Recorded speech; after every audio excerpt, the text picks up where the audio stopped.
ಒಮ್ಮೆ ಕಾಡಿನ ಅಂಚಿನಲ್ಲಿರುವ ಕೆರೆಯಲ್ಲಿ ಒಂದು ಕೊಕ್ಕರೆ ಮತ್ತು ಒಂದು ಆಮೆ ವಾಸಿಸುತ್ತಿದ್ದವು.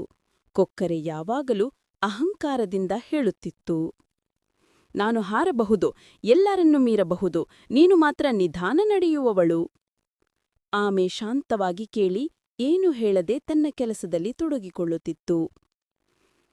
ಒಂದು ದಿನ ಕಾಡಿನಲ್ಲಿ ಬಿಸಿ ಬೇಸಿಗೆ ಶುರುಮಾಡಿತ್ತು. ಕೆರೆಯಲ್ಲಿನ ನೀರು ಕಡಿಮೆಯಾಗತೊಡಗಿತು. ಕೊಕ್ಕರೆ ಹಾರಾಡಿ ದೂರದ ದೊಡ್ಡ ಕೆರೆಯನ್ನು ಕಂಡು ಬಂತು. ಆದರೆ ಆಮೆಗೆ ಅಲ್ಲಿ ಹೋಗಲು ಆಗುವುದಿಲ್ಲವೆಂದು ಗೊತ್ತಾಗಿ ಚಿಂತೆಯಾಯಿತು. ಕೊಕ್ಕರೆ ಆಮೆಯನ್ನು ನೋಡುತ್ತಾ ಮೊದಲಿಗೆ ಹೇಳಿತು, ನಿನಗೆ ಹಾರಲು ಬರುವುದಿಲ್ಲ, ನೀನು ಅಲ್ಲಿ ಹೇಗೆ ಹೋಗುತ್ತೀಯಾ? ಆಮೆ ಮೃದುವಾಗಿ ಉತ್ತರಿಸಿತು, ನನಗೆ ಹಾರಲು ಬಾರದೇ ಇರಬಹುದು, ಆದರೆ ನಿನ್ನಲ್ಲಿ ನನಗೆ ಸಹಾಯ ಮಾಡುವ ಮನಸ್ಸು ಇದೆ ಎಂದು ನಂಬಿದ್ದೇನೆ. ಕೊಕ್ಕರೆ ತನ್ನ ತಪ್ಪನ್ನು ಅರಿತುಕೊಂಡಿತ್ತು. ಅದು 2 ಬಲವಾದ ಕಡ್ಡಿಗಳನ್ನು ತಂದಿತ್ತು. ಆಮೆ ಕಡ್ಡಿಯನ್ನು ಬಾಯಿ ಹಿಡಿದುಕೊಂಡಿತ್ತು.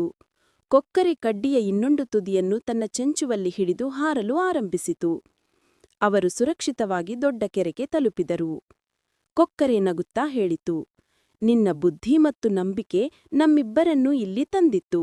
ವೇಗಕ್ಕಿಂತ ಸ್ನೇಹ ದೊಡ್ಡದು. ಆಮೆ ನಗೆ ಮಾಡುತ್ತಾ ಹೇಳಿತು, ಸ್ನೇಹಿತರು ಇದ್ದರೆ ಯಾವ ದಾರಿ ದೂರವಲ್ಲ.